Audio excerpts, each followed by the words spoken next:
আজ আপনাদের জন্য নিয়ে এসেছি ঘরোয়া স্বাদের স্পেশাল মোরগ পোলাও। চলুন দেখে নিই কীভাবে সহজভাবে বানানো যায়। এর জন্য আমাদের লাগবে মোরগের মাংস, চিনি গুঁড়া চাল, পেঁয়াজ, আদা রসুন বাটা, টক দই, বাদাম বাটা, ঘি, তেল, কিছু প্রয়োজনীয় গরম মশলা। প্রথমে টক দইয়ের সাথে ভালো করে শুকনো মরিচ আর লবণ দিয়ে ভালো করে মিশিয়ে নিব। মিশানোটা ভালো করে হয়ে গেলে এরপর আমি মুরগির মাংসগুলো দিয়ে দিব। মাংসগুলো ম্যারিনেট করে আমি 30 মিনিট রেখে দিছি। যদি হাতে সময় থাকে তাহলে 1 ঘন্টা রাখবেন, তবে ফ্রিজে রাখা যাবে না। আমি রান্নার জন্য এখানে একটা পাতিলের মধ্যে তেল গরম করে নিব।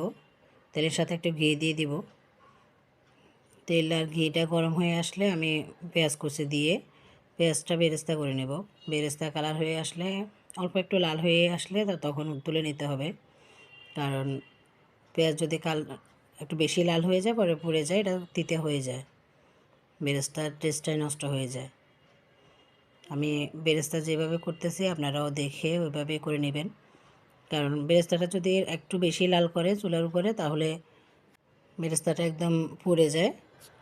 পুড়ে গেলে তিতা হয়ে গেলে তখন আর খাওয়া যায় না। আমি যে তেলে বেরেস্তা করছি ওই তেলের মধ্যে একটু ঘি দিয়ে এখন মুরগির মাংস রান্না করার জন্য পেঁয়াজ কুচি দিয়ে দিব। পেঁয়াজ কুচিটা কিছুক্ষণ নেড়ে তারপর আমি কিছু গরম মশলা দিয়ে দিব। এখানে আমি দারচিনি, এলাচ আর তেজপাতা দিয়ে একটু নেড়ে এরপর আমি আদা রসুন বাটাটা দিয়ে কাঁচামরিচ আর পেঁয়াজ একসাথে ব্লেন্ড করে নিচ্ছি, ওগুলো দিয়ে দিব। ওগুলো দিয়ে একটু নেড়ে মশলাটা ভালোভাবে মিশিয়ে নেব। মশলাটা যাতে না পড়ে তাই আমি একটু পানি দিয়ে দিব।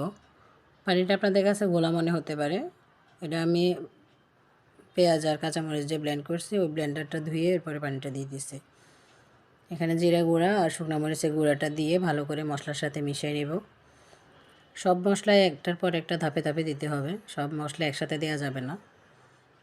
আমি এখন বাদাম বাটাটা দিয়ে দিচ্ছি। বাদাম বাটা আমি চীনা বাদাম, কাঠবাদাম আর কাজু বাদাম 3টাই দিয়ে দিছি। আপনাদের বাসায় যদি না থাকে একটা দিলেও হবে, চীনা বাদাম দিলেও হবে। লবণটা আপনারা স্বাদ মতো দিতে পারেন, লবণ দেখে এরপরেও দেওয়া যাবে। যদি বেশি হয়ে যায় তখন তো খাওয়া যায় না, তাই আমি একটু কমায় কমায় দিই। আমি একটু পানি দিয়ে পরে মশলাটা ভালো করে কষায় নিব। কষানো হয়ে গেলে যখন আমি দেখব তেলটা উঠে আসছে, মশলা থেকে আলাদা হয়ে গেছে তেলটা, তখন আমি মাংসগুলো দিয়ে দেব। মাংসের মধ্যে পানি বেশি দেওয়া যাবে না। আমি যে ম্যারিনেট করে রাখছি টক দই দিয়ে, ওই টক দইগুলো দিয়ে এরপরে আমি অল্প একটু পানি দিব, বোলটা ধুয়ে একটু পানি দিব। তাছাড়া বেশি পানি দেওয়া যাবে না, পানিটা যদি বেশি দিই তাহলে মাংসগুলো সিদ্ধ হয়ে খুলে যাবে একদম। আপনারা চেষ্টা করবেন সোনালী মুরগি বা কক মুরগি যেটা, ওইগুলো নেওয়ার জন্য। ওইগুলো নিলে আপনার মোরগ পোলাওটা ভালো হয়। মাংসটা এক পাশ হয়ে গেলে তখন আমি আরেকটা পাশ উল্টাই দিব, যাতে 2 পাশ ভালোভাবে সিদ্ধ হয়। সবগুলো মাংস দেওয়া হয়ে গেলে আমি ঢাকনা দিয়ে ঢেকে রান্না করব। ঢাকনা দিয়ে ঢেকে রান্না করলে মাংস থেকেও পানি বের হবে, আর টক দই পানি যে পানিগুলো আছে এগুলো সব পানি মিলিয়ে সিদ্ধ হয়ে যাবে।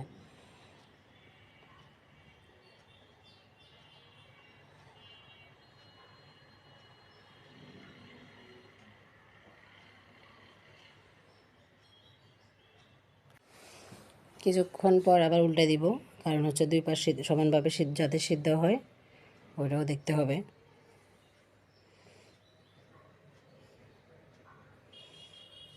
আমি এক পাশে যদি রেখে দিই তাহলে এক পাশটাই সিদ্ধ হবে, আর এক পাশ সিদ্ধ হবে না, তাই আমি 2 পাশটাই ভালো করে একবার উল্টালেই হয়ে যাবে কিছুক্ষণ পরে।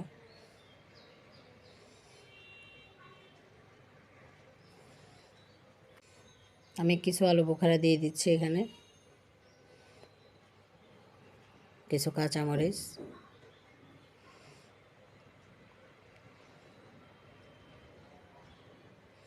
গোলমরিচের গুঁড়াটা দিতে ভুলে গেছি, আমি কালো গোলমরিচের গুঁড়াটা দিচ্ছি। এখানে সাদা সাদা কালো দুইটা মিশাই দেওয়া যায়, আমার কাছে সাদাটা ছিল না তাই আমি শুধু কালোটাই দিচ্ছি। আর একটু ঘি দিয়ে দিব। কেওড়া জলটা ইউজ করা যায়, আমি এখন কেওড়া জলটা খাই না। এখানে কেওড়া জলে নাকি ক্ষতিকর কিছু জিনিস পাওয়া গেছে, এই জন্য আমি আর এখন বাসায় রাখি না। যেহেতু আমার বাচ্চারা সবসময় এগুলা বাচ্চারা সব একসাথেই খায়, আর এগুলো তো বাচ্চাদের স্পেশালি পছন্দ বেশি, তাই আমি এখন আর কেওড়া জলটা ইউজ করি না। আমি সবার জন্য একটা ডিম দিয়ে দিচ্ছি। এটা আপনাদের অপশনাল, যদি ভালো লাগে দিবেন, না লাগলে দিবেন না, এটা অপশনাল। আমি মাংসগুলো তুলে নিব। মাংসগুলো যখন হয়ে যাবে একটু ঝোল রাখতে হবে, কারণ হচ্ছে পোলাওর মধ্যে আমরা আবার ঝোল দিতে হবে। মাংসগুলো উঠে একটা বলে নিয়ে নিব, মাংস ডিম একসাথে নিয়ে নিব, আর ঝোলটা আলাদা করে নিব। এখানে ঝোলটা দিতে হবে পোলাওর মধ্যে, কিছু কিছু ঝোল দিতে হবে পোলাওর মধ্যে, আর কিছু ঝোল দিতে হবে যখন আমরা দমে রাখবো তখন দিয়ে দিতে হবে।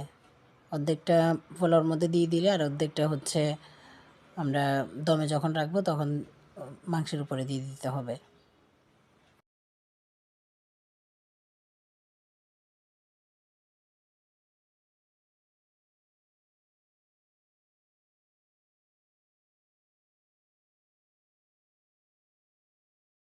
একই পাতিলে আমি আবার পোলাও রান্না করব। আমি সব কিছু তুলে এটা ধুয়ে নিব, পাতিলটা ধুয়ে এরপরে আমি আবার পোলাওর জন্য বসাই দেব।